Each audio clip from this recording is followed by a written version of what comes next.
Bienvenidos, bienvenidas, queridos y queridas oyentes, a este episodio de Anime Arcade, el podcast donde su servidor los acompañará en los siguientes minutos con sus divagaciones sobre productos de la cultura geek.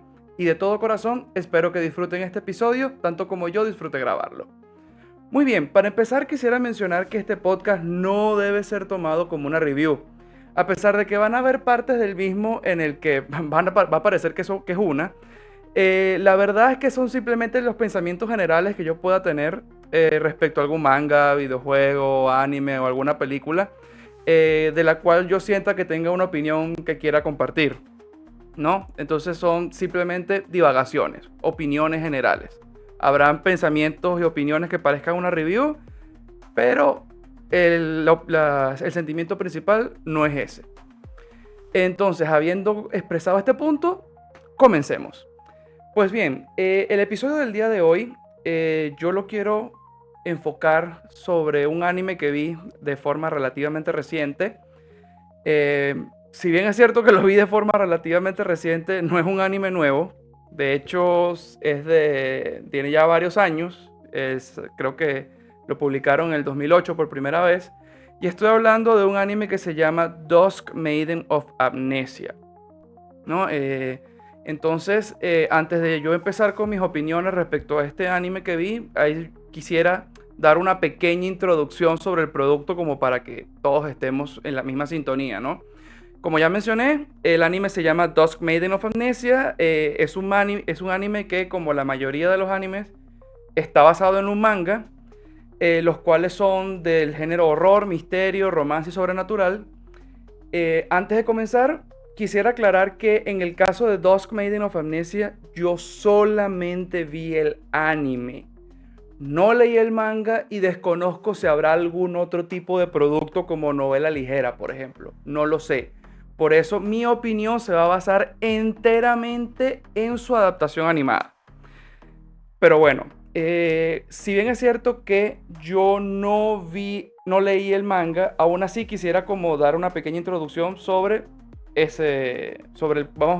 que yo creo que debe ser el producto original, que es el manga. Tanto el manga como el anime son de demografía shonen, es decir, están enfocados a adolescentes. Se empezó a publicar, la primera publicación fue el 22 de abril del 2008 y la última fue el 21 de septiembre del 2013. Es decir, ya el último capítulo se emitió hace casi 11 años, más o menos. Tiene 54 capítulos, los cuales están repartidos en 10 tomos. La serialización estuvo a cargo de la empresa Ganga Joker.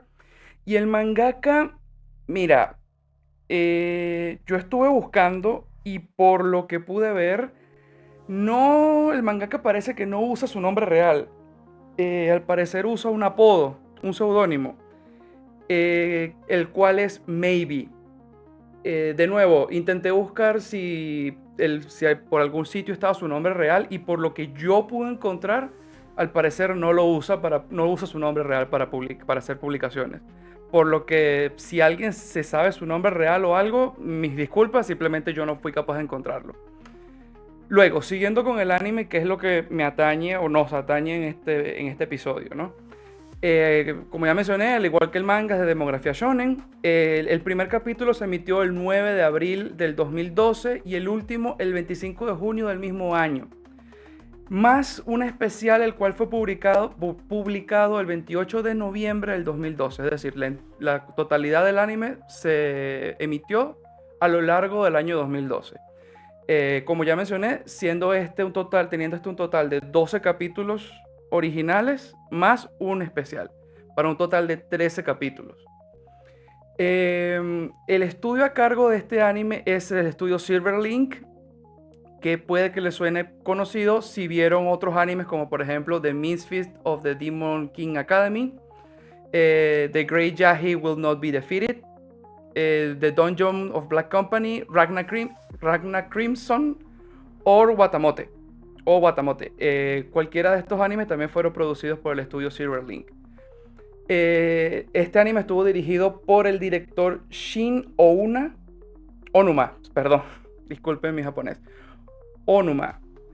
Y pasando ya con el aspecto un poco más ya entrando más al anime en términos de historia, vamos con los personajes. El anime cuenta con 4 personajes principales, siendo estos Kanoe Yuko, Niya Teichi, Kanoe Kirie y Okinogi Momoe.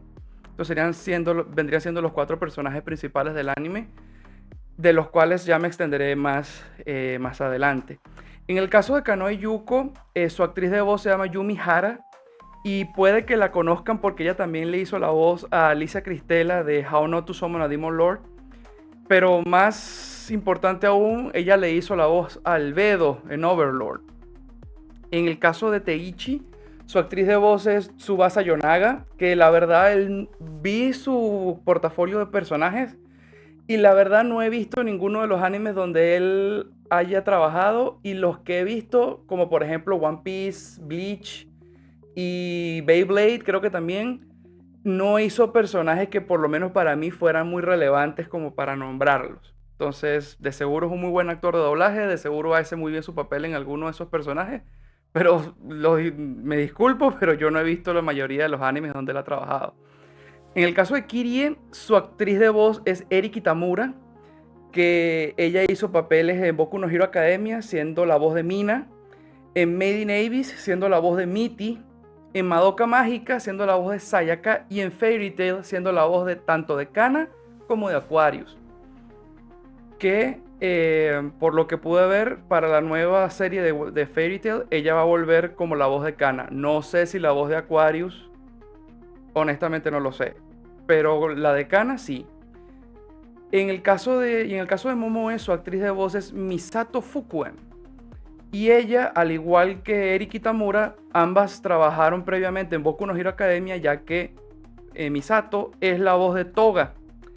Pero más curioso aún es que ella es la voz de Iggy de JoJo's Bizarre Adventure en Stardust Crusaders. Y honestamente siempre me parece gracioso cuando veo que un actor o actriz de voz le hace voz a un personaje que es un animal, que un personaje que no habla, que solo hace sonidos y gruñidos. Y sí, Iggy habla en un par de episodios de Stardust Crusaders, pero son solo como 2 o 3, el resto son puros gruñidos. Entonces, no sé, simplemente me pareció gracioso.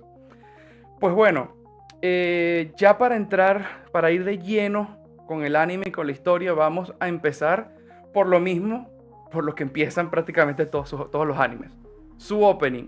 En el caso de este anime de Dusk Maiden of Amnesia, su opening se llama Cory Yale y está interpretado por Konomi Suzuki. El opening, honestamente, a mí me parece que sí capta bastante bien la esencia del anime. Es un opening pegadizo, que siento que va acorde con el video que lo acompaña, como el video introductorio que lo acompaña. Sin embargo, debo decir honestamente que fue un opening que, si bien es cierto que me gustó, me pareció entretenido, tampoco me pareció muy impactante. Es decir, es bueno, es buenísimo, es entretenido, pero no me pareció tan memorable, por así decirlo. Es simplemente un opening que es bueno, pero no me parece lo suficientemente memorable como para traerlo a una conversación de openings de anime, por ejemplo. Si es que en algún momento se puede tener una conversación casual de eso, ¿no? Pero no lo sé. Y spoiler alert, esa es más o menos la misma opinión que yo tengo sobre este anime. Así que vamos ya de lleno con el argumento. Como ya mencioné anteriormente que este anime es de romance, misterio y horror, es porque tiene un aire muy similar a otros animes como Another o Where They Cry, Higurashi. Más parecido a Another, pero vamos a dejarlo con esos dos. Tiene más o menos el estilo de animación, más o menos, porque creo que esos tres son más o menos de la misma época, por lo que la animación se parece un poquito en la iluminación y todo eso. Yo creo voy a utilizar Another como una regla para comparar porque siento que es el que más se le parece. Honestamente, desde el principio yo no creo que este anime sea un exponente de los animes de horror. porque la verdad el horror para mí me quedó bastante flojo en el caso de este anime. Romance sí, incluso me sorprende que no le hayan agregado entre sus clasificaciones comedia, porque hay partes donde genuinamente da risa, hay partes donde hacen chistes y eso. Pero volviendo a lo que dije anteriormente, ¿por qué pienso que este es un anime que en el término de terror falla un poco? Y es porque el argumento de este anime es sobre un grupo escolar, no, porque este anime toma lugar en una secundaria, entonces un grupo de secundaria que es como un club escolar, se llama un club de investigaciones de misterios, ¿no? De fantasmas y eso. Y este grupo está fundado por Teichi Neiya. Al cual voy a llamar Teichi simplemente de ahora en adelante. Por Teichi. Y sus otros dos miembros son Kirie y Momoe. Ahora bien, la presidenta de este club técnicamente es Yuko. Pero aquí es donde viene el aliciente del anime. Yuko está muerta. Yuko es un fantasma. La cosa es que a Yuko solamente puede verla Teichi y puede verla Kanoe. Son las únicas personas, o Kirie, Kanoe y Kirie. Vamos a decirle Kanoe de ahora en adelante. O Kirie. Vamos a decirle Kirie. Vamos a dejarla como Kirie. Entonces nada más Teichi y Kirie pueden verla. Porque según la historia, parece que Yuko solamente puede ver las personas que creen de verdad que ella existe, es decir, que creen que ella es real, una suerte de argumento como el de Campanita de Peter Pan, que ella tiene fuerza siempre y cuando la gente cree en las hadas. Yuko me imagino que es algo así, que la gente la ve siempre y cuando piense que es real, y la forma en la que la ven va a depender de cómo quieren ellos que se vea. Es decir, si tú quieres que se vea bonita, se va a ver bonita. Si tú crees que es un espíritu maligno y que se va a ver fea, la vas a ver fea. Es decir, tú la vas a ver como tú crees que ella es, o como tú quieres creer que ella de verdad se ve.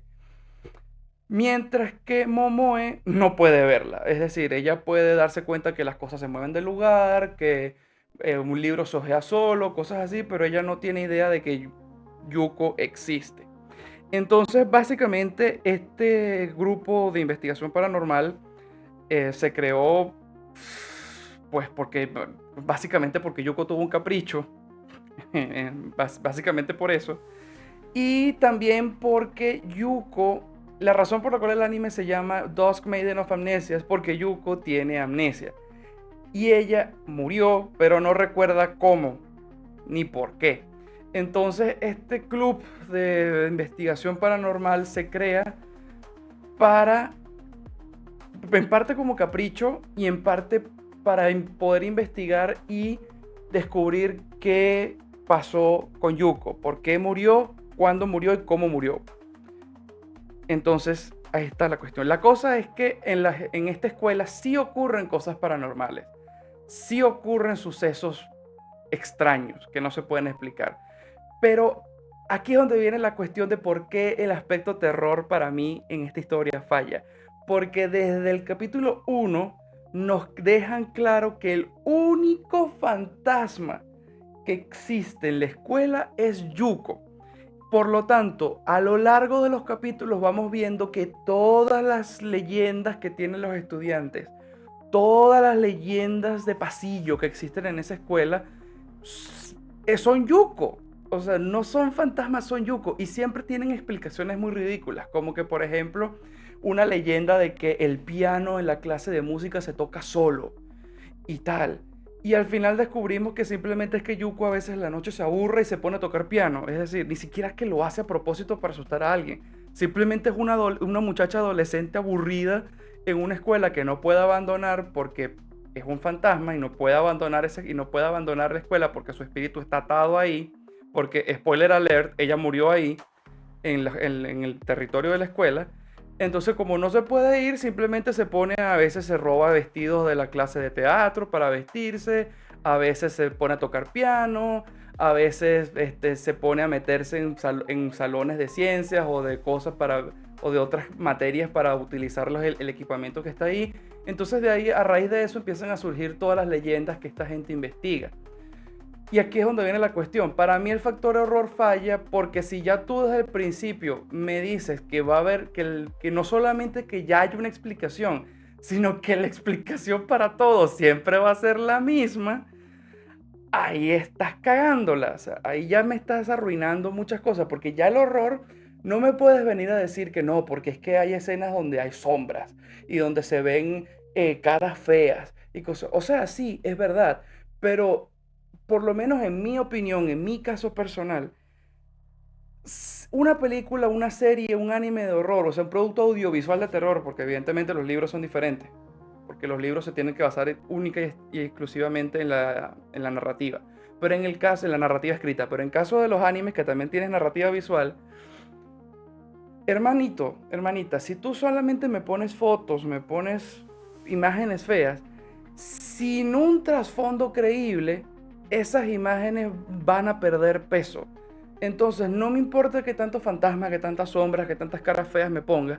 Si ya desde un principio me dijiste que todo eso lo hace Yuko y ni siquiera lo hace por maldad, sino que simplemente lo hace por aburrimiento y la gente lo interpreta como un acto de asustar gente porque es un fantasma, ya ahí lo que sea que me pongas va a perder poder. Entonces para mí este anime es mucho más de romance, sobrenatural, porque al final de cuentas el hecho de que ella esté muerta, eso no lo podemos quitar. Un anime de romance sobrenatural que un anime de horror. Como por lo menos Another. Vamos a comparar. La razón por la cual yo siento que Another sí está mejor hecho como anime de terror que que Dusk Maiden of Amnesia, es porque en el caso de Another, todo el anime se basa en descubrir por qué las cosas feas que están ocurriendo ocurren. Es decir, estamos viendo que están ocurriendo cosas malas, cosas feas, cosas que dan miedo, cosas que tienen aterrados a los estudiantes de la escuela, y ni los estudiantes de la escuela ni nosotros como espectadores sabemos el por qué. Entonces, a lo largo de todo el anime vamos poco a poco tratando de dilucidar por qué está sucediendo esos eventos. Mientras que en el caso de Dos Maiden of Amnesia, ya desde el capítulo 1 o 2, algo así, ya sabemos que es Yuko.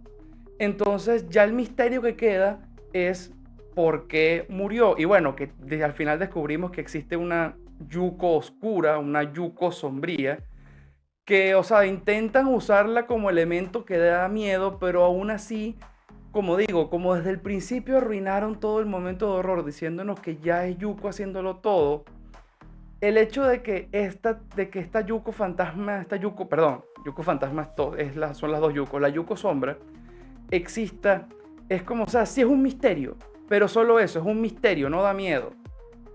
No causa ese suspenso terrorífico, simplemente causa curiosidad. Entonces, por eso yo siento que como anime, es decir, no me malentienda, es bueno, el anime es bueno, es entretenido. Si viste Another, te recomiendo que lo veas porque tiene más o menos el mismo tiempo narrativo, vamos a decirlo. Y honestamente sí es entretenido, pero si lo quieres ver como un anime de terror, te vas a decepcionar, porque de terror poco. O sea, sí toca cositas turbias, pero que algo sea turbio no quiere decir que sea estrictamente aterrador, porque para que algo sea aterrador te tiene que crear intriga e incomodidad. Pero en este anime yo siento que gran parte de esa intriga se pierde. Gran parte de esa intriga se pierde. Y cuando te tratan de entregar la incomodidad ya no sirve de mucho. Pero bueno, en cuanto a los personajes, Momoe es el clásico alivio cómico, porque como es la única del grupo que no puede ver a Yuko, es la única del grupo que de verdad se cree las leyendas de la escuela. Y es la única del grupo que sí es como la clásica fanática de historias de terror, que siempre anda con su libretita dando vueltas por ahí, preguntando los rumores y anotándolos todos, y sí se sabe todas las leyendas de la escuela con pasión, mientras que en el caso de Teichi y de Kirie, ellos, como ambos pueden ver a Yuko y saben perfectamente que esas cosas pasan por ella, o sea, le llevan la corriente, pero Entonces, bueno, y otra cosa que debo mencionar es que bueno, aquí en este anime hay bastante fanservice.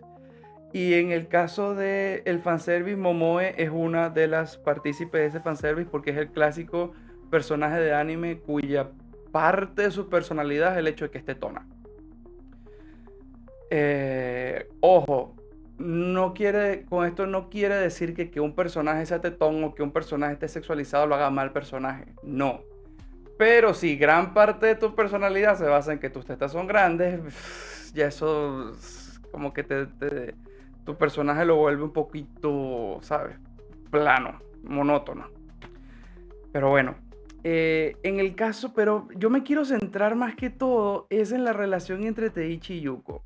Bueno, Teichi, Yuko y Momoe. ¿Por qué?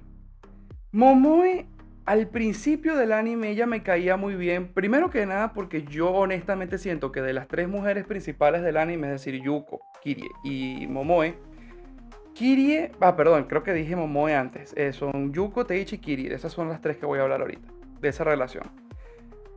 Yo creo que de las tres personajes femeninas del anime, Kirie es la que me parece más estéticamente bonita.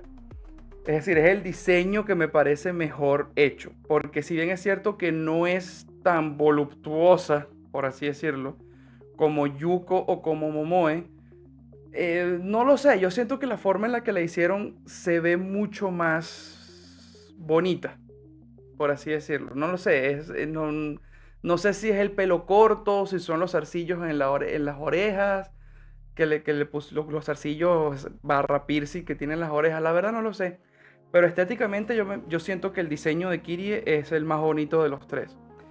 Pero volviendo a la relación de ellos tres, de estos tres personajes. La cosa es que Kirie al principio de la historia, ella me caía bien, porque de los tres, de los dos, entre ella y Teichi, que son las únicas personas que pueden ver a Yuko, yo sentía que Kirie era la única que tenía como la voz de la razón, es decir, como la persona que no se dejaba llevar por las tonterías de Yuko y que no se dejaba llevar por su infantilismo y que siempre trataba de llevar las cosas de la forma más seria posible. Pero eso nada más duró los primeros capítulos, porque ya para los últimos 4 o 5 capítulos yo no sé qué le pasó, yo no sé qué le hicieron, qué le dio al mangaka o a la mangaka en la cabeza, y de repente empezó a hacer yo-yo poses. Que ojo, yo amo una yo-yo reference como cualquiera. Yo adoro las yo-yo reference, pero es que la cosa con las yo-yo reference es que tienes que saber cuándo meterlas. O sea, por lo menos la referencia más clásica, el oro, oro, oro, oro, oro, cuando están dando muchos golpes rápidos. Si estás en medio de una pelea y de repente lanzas un ataque que son varios golpes rápidos, cosa que en el anime es extremadamente común, y ahí metes el guiño, no pasa nada. No está fuera de contexto, no está fuera de historia. Lo estás metiendo en una pelea. Tiene sentido. En el caso de que sea un anime de comedia, que son la mayoría de los que yo he visto que hacen yo referencias, sobre todo con las poses, queda bien porque al final del cuentas es un anime de comedia. Y esas yo poses quedan bien ahí. Pero por lo menos en este anime, que se supone que es un anime de terror y misterio, que de repente un personaje de la nada, sin ningún tipo de pretexto ni razón detrás de eso, empieza a hacer yo poses gratis, porque lo peor es que ni siquiera tiene un motivo para hacerla. Simplemente está hablando con Teichi, de la nada pone una pose ahí toda rara. Hace que más que gracioso, más que decir mira, una yo pose, se ve muy ridículo. Se ve muy ridículo. Y también yo siento que ella al final se convirtió se pasó de ser el único personaje que yo pensaba que tenía un poco de sentido común a empezar a contradecirse a sí misma. Porque en uno de los últimos capítulos, ya cuando está a punto de cerrar la historia, yo recuerdo que hay una escena en donde ella le está recriminando a Teichi que él no puede estar enamorado de un fantasma. No, que es ridículo que esté enamorado de un fantasma y que no debería hacer eso, básicamente. Porque, bueno, otra cosa, una subtrama ahí un poco ridícula, que no sé ni siquiera si llamarlo subtrama, que es que Kirie como que sí le gusta a Teichi, pero como que nunca terminan de desarrollarlo bien. O sea, como que hay veces que se sonroja o que se pone celosa cuando Teichi habla bien de Yuko y de ella no dice nada.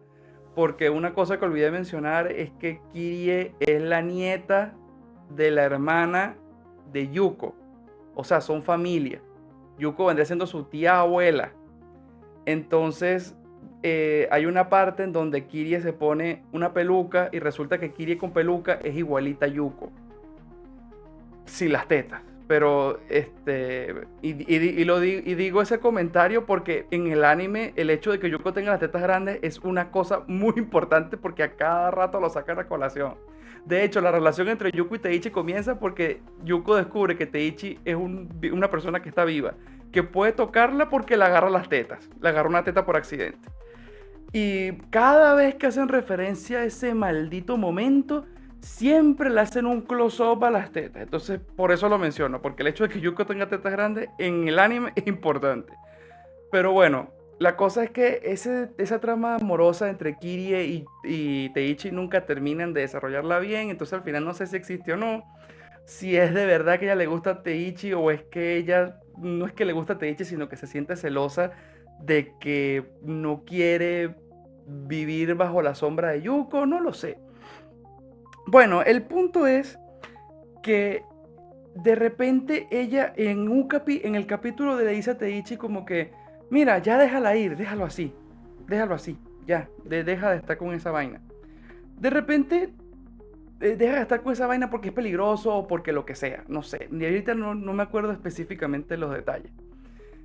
Y de repente, en ese mismo capítulo, como 10 minutos después, le recrimina a Teichi porque empezó a ignorar a Yuko y entonces que por qué la está ignorando.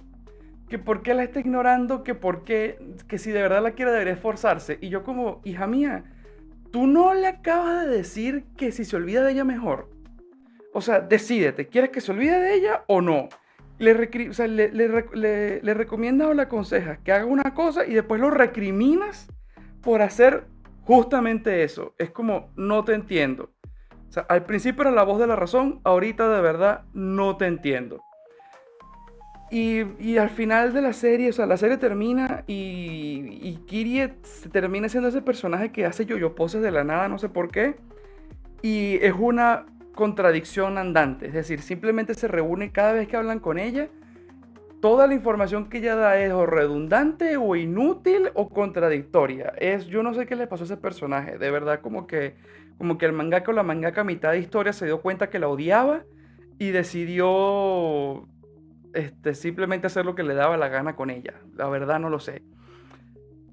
Pero el punto más importante es la relación entre Teichi y Yuko. Ese es el punto focal de la historia. A lo largo de la misma nos vamos enterando de que Yuko fue asesinada por unos miembros del consejo del pueblo donde vivía porque en ese pueblo había una enfermedad que estaba matando gente. Y ellos pensaban que si hacían un sacrificio humano a los dioses, esa enfermedad se iba a ir. Y resulta que, según ellos, el sacrificio que tenían que escoger para que la plaga se fuera y todo esto funcionara, lo tenía que escoger un ser, vamos a decirlo así, llamado la Dama de Rojo, o la Dama Roja, que según iba a ser una de las chicas del pueblo. Es decir, ellos en su cabeza retorcida iban a inventarse algún argumento idiota para escoger a una muchacha al azar y que ella fuera la que dijera quién iban a sacrificar. La cosa es que la persona que escogieron, ahorita de verdad no me acuerdo el nombre, pero era una niñita que estaba enferma y que era amiga de Yuko y de su hermana. Y que de hecho Yuko la cuidaba de forma constante. Siempre le hacía comida, le hacía compañía, trataba de subirle el ánimo, etc. Un día se da cuenta que ella desaparece y la va a buscar. Resulta que llega a la escuela porque ya Yuko sabía que los ancianos del pueblo iban a sacrificar a alguien. Y ella en un inicio pensaba que a la persona a la que iban a sacrificar era esta niñita. Y resulta que no, que esta niñita la agarraron para hacer la Dama Roja, la mujer de rojo. Y cuando ella escucha a Yuko entrando, porque tenía los ojos vendados, dice su nombre, pero dice su nombre como llamándola para pedir ayuda, porque estaba asustada, entonces simplemente la estaba llamando. Y los imbéciles del pueblo, los 4 o 5 viejos ridículos del pueblo, interpretaron eso como que ella había escogido a Yuko para ser sacrificada, o sea, es muy ridículo. Y entonces vienen y la agarran y la lanzan por unas escaleras porque en uno de los salones del colegio, que de hecho es el salón donde ellos actualmente tienen el club o sea, la oficina como del club, el club de misterios de la escuela, donde está Teichi y ellos. Yuko está, el cadáver de ella está en una habitación debajo de ese club.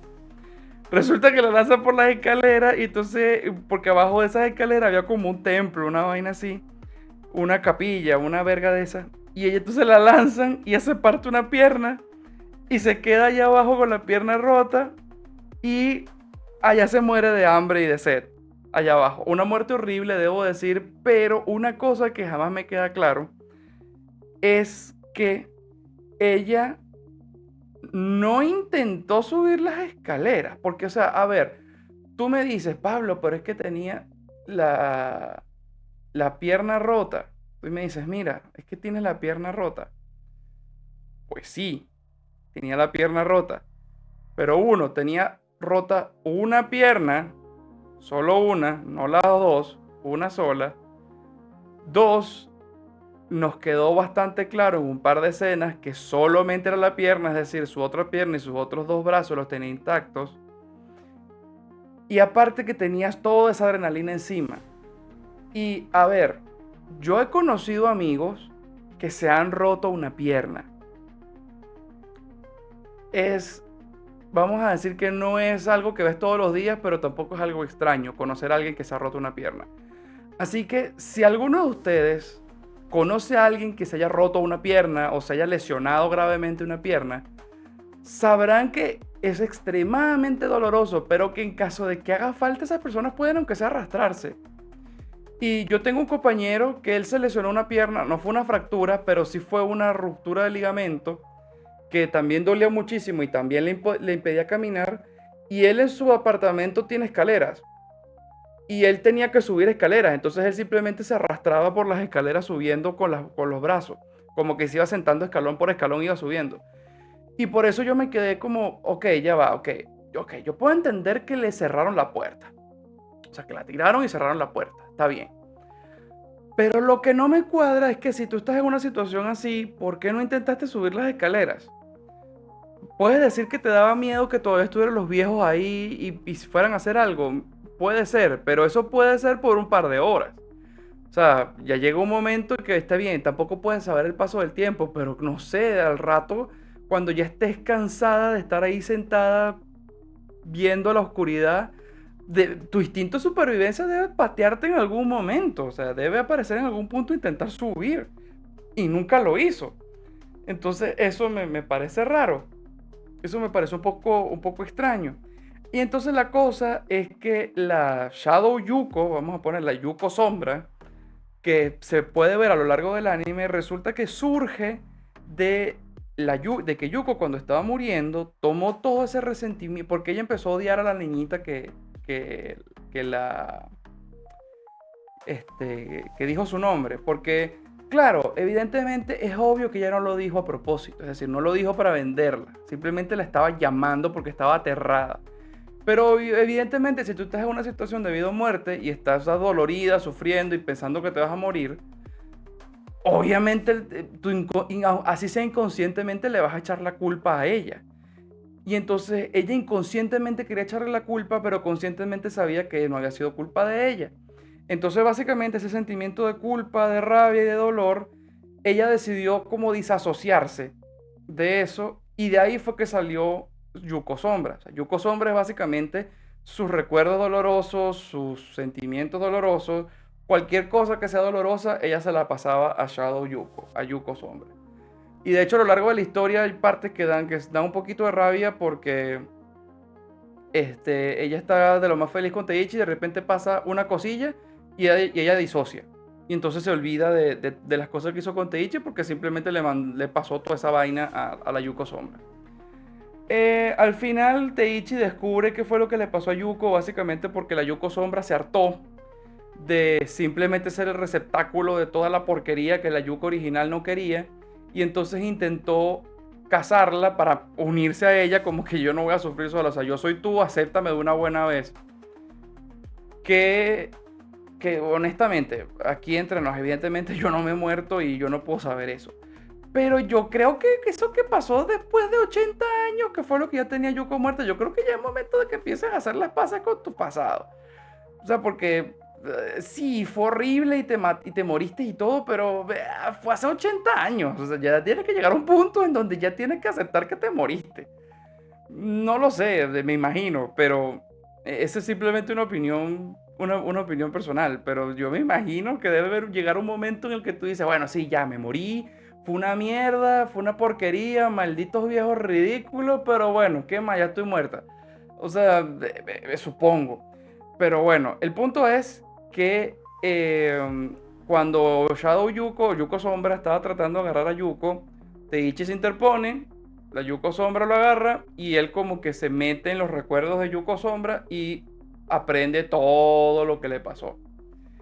Que aquí es donde empieza la parte esa que yo digo que es ridiculísima, porque a raíz de eso Yuko decide disasociarse otra vez porque se descubrió que Teichi aprendió su pasado, cosa que ya para mí ahí me parece contradictorio porque desde el principio ella era la que le estaba diciendo a Teichi que quería que le ayudara a saber cuál era su pasado. Luego se entera de que Teichi se enteró de cuál era su pasado y lo disocia. O sea, es como, ¿qué coño? ¿Qué quieres? Y entonces a raíz de eso Teichi deja de verla, porque ella se disoció de él y él como que bueno, simplemente dejó de verla. Y ahí es cuando Kirie viene y le forma el pedote de que por qué, que el Yuko es caprichosa y bla, bla, bla, bla, bla, bla, no deberías juntarte con ella, pues pasa eso, él le empieza a ignorar y ella como que no te das cuenta que Yuko está sufriendo porque no le estás prestando atención. Y yo, mija, decídete. ¿Quieres que la vea o que no la vea? ¿Que la siga o que no la siga? ¿Que se enamore de ella o no? O sea, decídete qué coño quieres. No lo entiendo.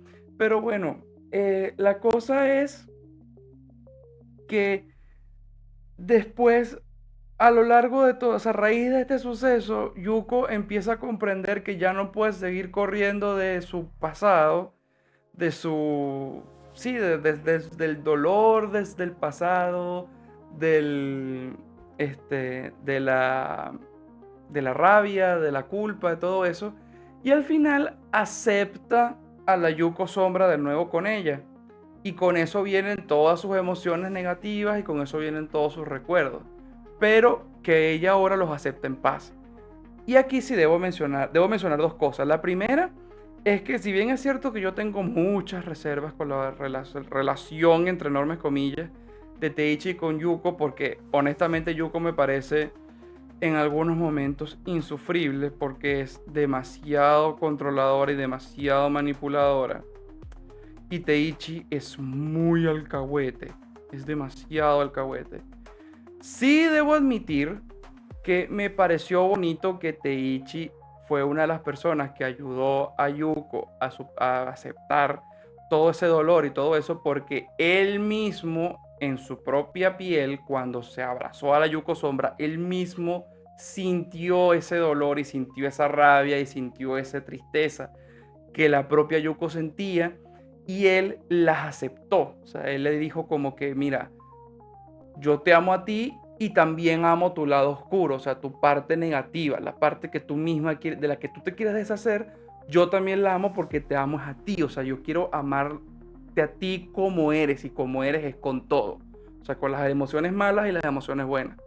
Esa parte, honestamente, me gustó mucho, esa parte sí me pareció genial, o por lo menos el mensaje, me pareció genial, eso de que si tú quieres a alguien o que si quieres aceptar a alguien, tienes que aceptarlo con todo, o sea, con su parte buena, la parte, la jocosa, la juguetona, la feliz, la extrovertida, la tal, pero también tienes que aceptar su otra parte, la parte triste, la parte que le da rabia, la parte que le da celos, la parte que sufre, esa parte es un conjunto.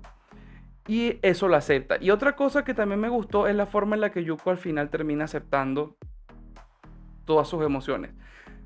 Evidentemente, como el anime son solo 12 capítulos, no le puedo pedir mucho. Por eso esto no lo voy a poner como una queja como tal, sino más bien como vamos a decir, una opinión que me hubiese gustado X cosa. Y es que me hubiese gustado ver exploraran un poquito más ese periodo de Yuko de aceptación después de que absorbió a la Yuko Sombra. Porque ella la absorbió y fue como que la absorbió y inmediatamente fue como listo, ya estoy en paz conmigo misma. Y o sea, sí, estuvo trabajando todo eso a lo largo de los capítulos anteriores, porque eso pasa como en el capítulo 10, 11, una cosa así, ya casi terminando. Pero es que como ella siempre se la pasaba disociando y tirando sus emociones malas para allá, a la Yuko Sombra, yo siento que hubiese sido bonito como que por lo menos hubiesen dedicado, aunque sea un capítulo, al cómo ella está de nuevo aprendiendo a lidiar con tener todas sus emociones juntas, porque el anime nos da a entender, o sea, Yuko murió, en el momento en que el anime se desarrolla nos explican que Yuko tiene 80 años muerta. No sabemos en qué punto de esos 80 años exactamente ella disocia su personalidad, pero podemos entender o podemos suponer con relativa seguridad que eso ocurrió en el momento en el que ella fallece.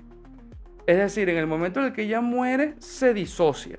Entonces, supongamos que ella tiene disociada de sus emociones negativas, o sea, de la Yuko Sombra, los 80 años que lleva muerta. Es decir, ella tiene 80 años donde no ha sentido culpa, no ha sentido rabia, no ha sentido celos, no ha sentido ninguna de ese tipo de emociones negativas que le pasó a la Yuko Sombra. Entonces, yo creo que hubiese quedado un poco, o sea, hubiese quedado bonito, hubiese quedado bien que hubiesen tomado aunque sea un capítulo para mostrar cómo ella está lidiando con el tener todas sus emociones de nuevo luego de 80 años de no tenerlas. O sea, después de 80 años de no tener parte de sus recuerdos, de no tener emociones negativas. Y de repente de la nada, ¡pum!, todo vuelve. O sea, todos los recuerdos dolorosos, todas las emociones feas regresan de golpe y porrazo. Y que ella las acepte y simplemente como que, ya estoy completa otra vez. Yo siento que si se hubiesen tomado aunque sea un capítulo nada más, un solo capítulo nada más, uno solito, para explorar un poco más esa parte, yo siento que hubiese quedado mucho mejor. Y aquí viene una escena, una parte de la historia que a mí, honestamente, al principio me gustó mucho y después la cagaron. Después fue la cagada, hermano. Y es la escena final, el desenlace, el clímax de la historia de Dusk Maiden of Amnesia. Y es el siguiente. Yuko por fin hace las paces consigo misma, hace las paces con su pasado, con la rabia, el odio, el resentimiento, hace las paces con todo eso. Y ella nos explica que ella se mantuvo en el plano terrenal justamente por eso, porque tenía que reconectarse con esa parte de ella que había separado. Cuando se reconecta, ya no hay nada que la ate a este mundo, por lo tanto, le toca irse. Ya es momento de irse. La escena donde ella se está desvaneciendo, voy a ser sincero, casi me hizo llorar. Casi. En parte porque está bien hecha y en parte porque honestamente a mí las despedidas en los animes y en futuros capítulos voy a seguir explorando ese aspecto específico porque animes como por ejemplo Tengen Toppa Gurren Lagann, Your Lie in April, Violet Evergarden, entre otros, me encantan, pero qué apuñalada tan cabrona me dieron. A mí las despedidas en los animes, las despedidas me pegan muy duro. Es decir, no solo las despedidas en los animes, las despedidas en historias en general. Especialmente en series o películas o animes porque la combinación de la despedida, la narrativa audiovisual, es decir, el diálogo, la puesta en escena y muchas veces un punto importante que mucha gente deja de lado, pero que de forma subconsciente, es vital para este tipo de situaciones, es la banda sonora. Y muchas veces para las despedidas ponen bandas sonoras muy buenas, o quizás genéricas, pero que van muy acorde con la situación. Y el punto es que la combinación de todas esas cosas me vuelve mierda. Por lo que la despedida casi me hizo llorar. ¿Por qué? Porque Yuko, sabiendo lo que va a ocurrir, le dice a Teichi que quiere tener una cita con él, Y la cita que planea es una cita larguísima y quiere hacer un montón de cosas. Y muchas de las cosas que ella quiere hacer con Teichi requieren contacto físico. Y después nos damos cuenta que ella quiere hacer ese montón de cosas con contacto físico porque ella sabe que eventualmente, más temprano que tarde, ella se va a desvanecer y ya no lo va a poder tocar. Entonces quiere como que estar lo más cerca de él posible por el mayor tiempo posible mientras puede. Luego, ella le explica a Teichi lo que está pasando, que mira, ya lo que me ataba a este mundo ya lo resolví y por eso ya no hay nada que me ate aquí, ¿no? Y es mi momento de irme. Y en ese momento empieza ya el drama porque ella está vestida con una ropa estilo como de otoño. Es un abrigo, unos guantes, una bufanda, no extremadamente abrigado, pero sí como para un clima fresquito, ¿no? Como unos 10, 15 grados centígrados. Sí, estilo de ropa otoñal. Y la ropa, prendas de la ropa poco a poco se le empiezan a caer. Entonces, afortunadamente, gracias a los guionistas que no hicieron esa parte sexual, porque era súper fácil hacerlo, pero gracias al cielo no lo hicieron. O sea, comprendieron que era una escena dramática y que no podían arruinarla con chistes o con vainas sexuales. Entonces, las prendas de ropa que se le caían eran casi los guantes, la bufanda, creo que en algún punto se le cayó el suéter, pero nada extremadamente sexual, lo cual lo agradezco. En ese momento Teichi empieza a aferrarse a la idea de que Yuko se va a ir y que no quiere que se vaya, y empieza a gritar y a llorar de que tiene que haber una forma, tiene que haber una manera de que ella se quede. Que ahí, claro, una parte de mí dice, pinche carajito pendejo, que es un fantasma, loco. O sea, está bien, en tu romance escolar puede servir, pero cuando crezcas, ¿qué coño vas a hacer con un fantasma que no puede salir de una escuela? O sea, esa relación era un desastre para empezar. Es decir, el prospecto futuro es de pobre a limitado. Pero bueno, es una historia ficticia y al final de cuentas Teichi es un carajito de colegio, de secundaria. Al final de cuentas todos fuimos niños de secundaria y todos fuimos bien pendejos para esas cosas. Cualquiera de nosotros que haga memoria de las pendejadas que hacíamos por estar enamorado de alguien, ya seas hombre o mujer, no me importa, te digo que te veías ridícula cuando hacíamos esa mierda en secundaria. Cualquier cosa. Éramos muy cringe en ese momento. Entonces, por esa parte, por un lado digo, hermanito, esa relación no va a llegar por ningún lado, pero por otro, digo, está bien, lo entiendo, es un carajito de secundaria. La cosa es que él al final, Yuko le dice que quiere que él se vaya porque no quiere que él la vea desvanecerse. Y él, aquí como ya lo critiqué por lo pendejo, ahora tengo que alabarlo por las cosas buenas, tengo que decirle las cosas buenas, que se puso los huevos y dijo, no, yo te amo y yo quiero estar contigo hasta que te vayas. O sea, yo quiero acompañarte hasta el final. Y yo, coño, bien. Ahí un aplauso a mi compadre ahí, un aplauso. A ver, creo que es aquí. Un aplauso para mi compadre. Muy bien, bien hecho.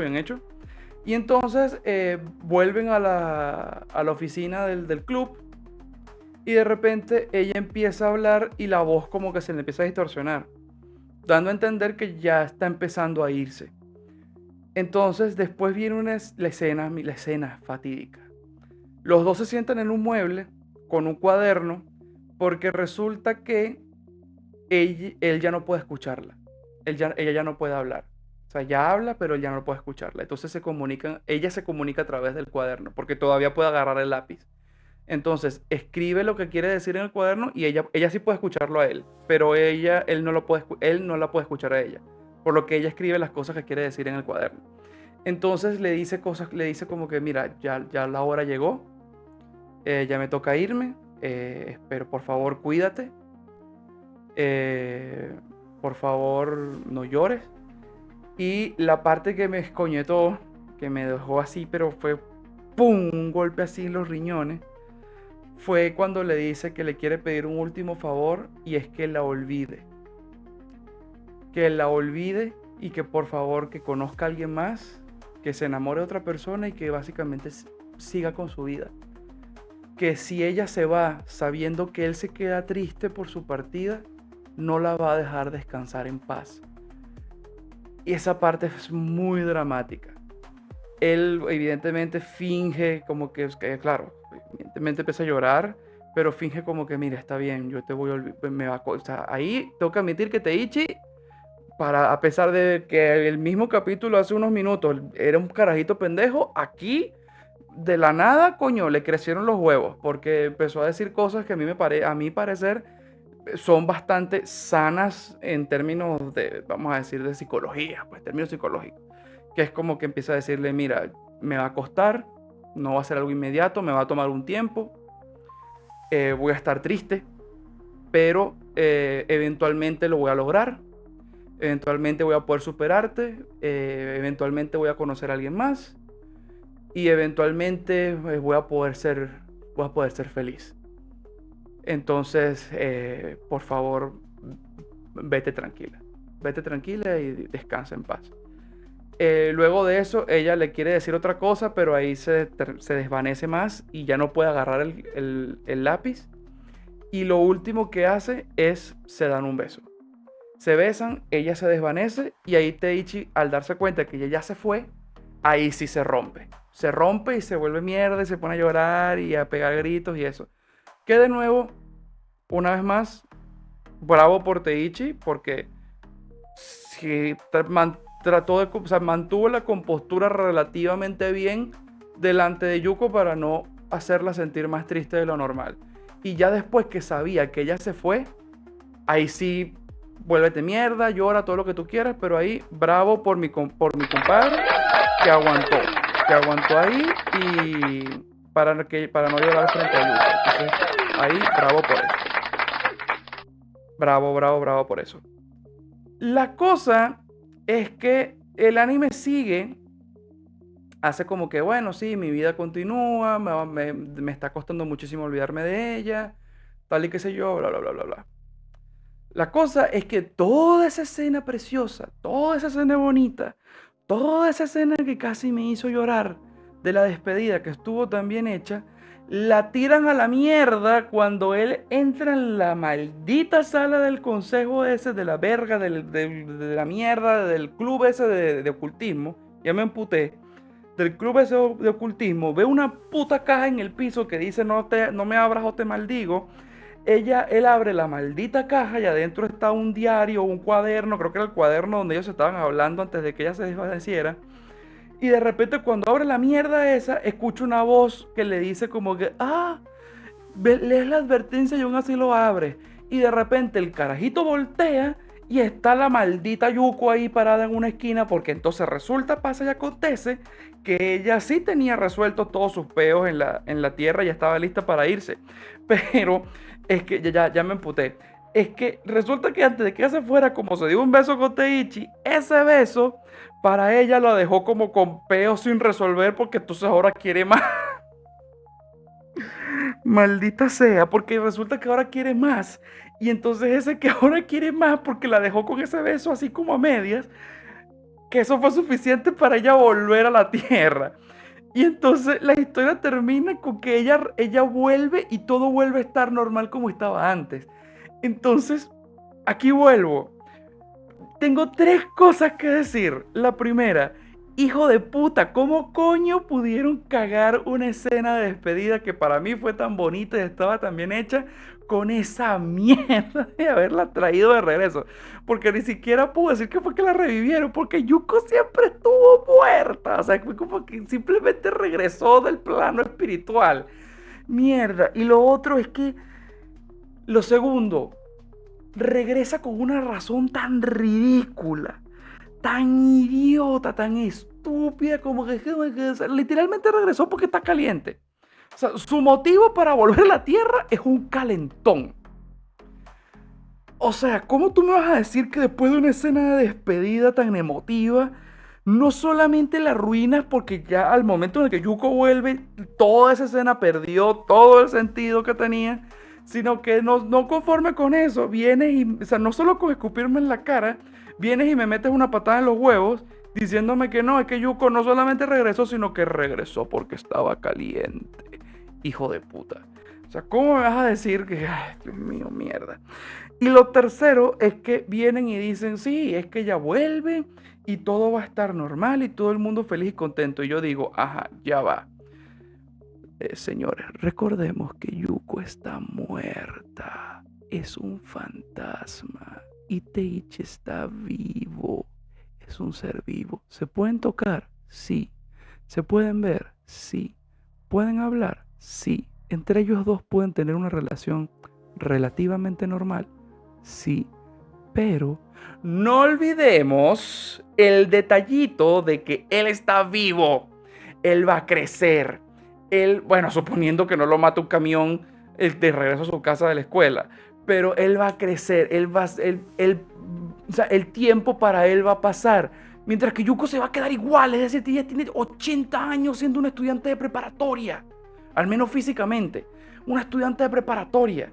Un estudiante de preparatoria, un fantasma que cabe aclarar, que debo aclarar que no puede dejarlo, no puede dejar la escuela, o sea, ella no puede abandonar ese recinto, o sea, no puede abandonar el área escolar. No sé si en el manga tendría que verlo, los últimos capítulos al menos, para ver si en el manga pasa algo diferente, pero en el anime, o sea, nunca nos especifican que ella pueda dejar el recinto de la escuela, o sea, no puede hacerlo.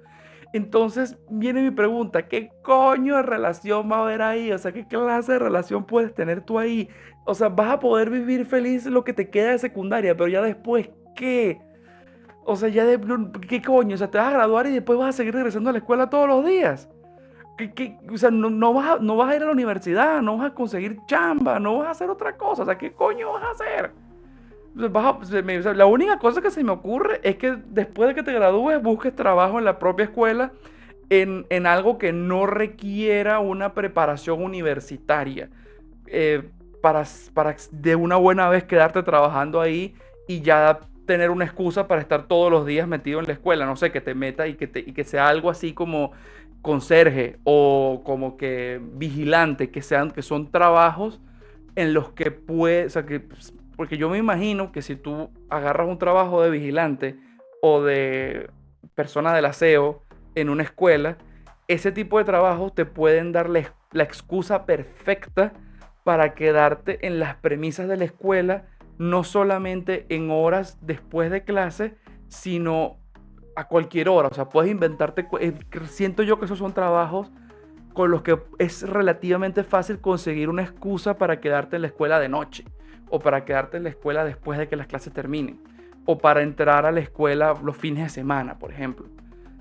Te pueden dar una excusa válida. Entonces, esa es la única razón esa es lo único que me puede traer, que me puede venir a la cabeza para ese tipo, para esa relación, para que esa relación funcione. Pero aún así, mierda, no sé, no me gustó ese final. Yo siento que esa escena estuvo muy bonita y de repente me la cagaron de una forma horrorosa. O sea, fue como una patada en los huevos. Pero como digo, probablemente en el anime, en el manga, perdón, sea diferente porque, como mencioné al principio, el último capítulo del anime salió el 25 de junio del 2012, porque el especial es simplemente una vaina random ahí, no tiene nada que ver con la historia o sea, la historia principal del anime. Es más como si hubiesen juntado varios especiales del manga en un solo capítulo de anime. Y el último capítulo del manga salió el 21 de septiembre del 2013. Es decir, el anime termina cuando el manga aún estaba en emisión. Por lo que puede que en el manga el final sí tenga más sentido. Pero no lo sé, tendría que leerme el manga para eso. Y lo haré después, y nada más me leeré los últimos capítulos. Tampoco es que me gustó tanto como para leerme el manga entero. y de leerme ese, o sea, pues si tengo tiempo para leerme ese manga, hay otro montón de mangas que preferiría leer primero.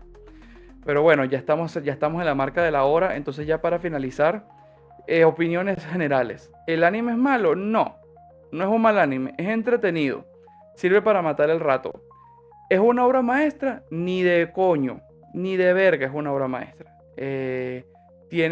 Para mí tiene muchos fallos argumentales. El final del anime por lo menos me pareció malísimo. Es decir, no me hubiese parecido tan malo si no hubiesen puesto esa escena de despedida. Parece una mierda. Pero si no lo ves como un anime de terror, sino que si lo ves desde un punto, desde una lupa, vamos a ponerlo así, desde un punto de vista de un anime de romance, de un anime de comedia romántica, incluso podría decir, está bueno, está entretenido, como una comedia romántica, con toques sobrenaturales. Pero no lo veas como un anime de terror, porque anime de terror no es. Y de comedias románticas, muy probablemente voy a hacer un capítulo más adelante porque me encantan los anime shoujos. Me encantan los anime shoujos. No es como que los vea, no es como que me la pase viendo anime shoujos de forma constante. Yo tengo como etapas, pero cuando me dan ganas de ver anime shoujos, los disfruto como no tienes idea. Y entonces posiblemente voy a hacer un capítulo, no sé si de un anime shoujo en particular o si de los anime shoujo en general que yo haya visto. Todavía no lo sé. Pero ese capítulo de los anime shoujos, por mis huevos va a venir. Entonces, resumiendo, ¿buen anime? Sí. ¿Recomendable? Sí. ¿Buen anime de terror? No, no es un buen anime de terror. ¿Una buena comedia romántica, un buen anime de romance? Sí, es bastante entretenido. Es muy, muy entretenido. ¿Buen final? No, es una mierda. No me gustó. Esa escena, si lo hubiesen dejado con que Teichi al final simplemente acepta la pérdida y sigue adelante, hubiese quedado maravilloso. Pero no, tuvieron que cagarla al final. Entonces, la cosa es, si lo van a ver, no entren a verlo como si fuera un anime de terror porque se van a decepcionar. Véanlo como una comedia romántica. Si tuviera que darle una clasificación, vamos a decir de 10 estrellitas, yo le daría 6.5 o 7. Depende del día. Pero sí, como 6.5 o 7 estrellas, más o menos. Como dije, no es una obra maestra, no es un desastre, tampoco. Pero es lo que es. Eso fue Dusk Maiden of Amnesia. Así que muchísimas gracias por haberme escuchado. Espero que mis divagaciones les hayan servido para distraerse, para pasar el rato. Y los estaré viendo la próxima vez con el siguiente tema que aún no sé qué será, pero lo pensaré. Siempre estoy viendo los animes y los mangas y videojuegos y películas. Esos son mi medio de entretenimiento principal, por lo que al temas para conversar tengo un montón. ¿Cuál será el siguiente? No lo sé, pero se va a ver. Probablemente voy a hacer lo posible para que sea algo interesante. Así que una vez más, por último, muchísimas gracias por escucharme. Espero que me hayan disfrutado y de todo corazón espero verlos nuevamente en el siguiente capítulo. Hasta luego.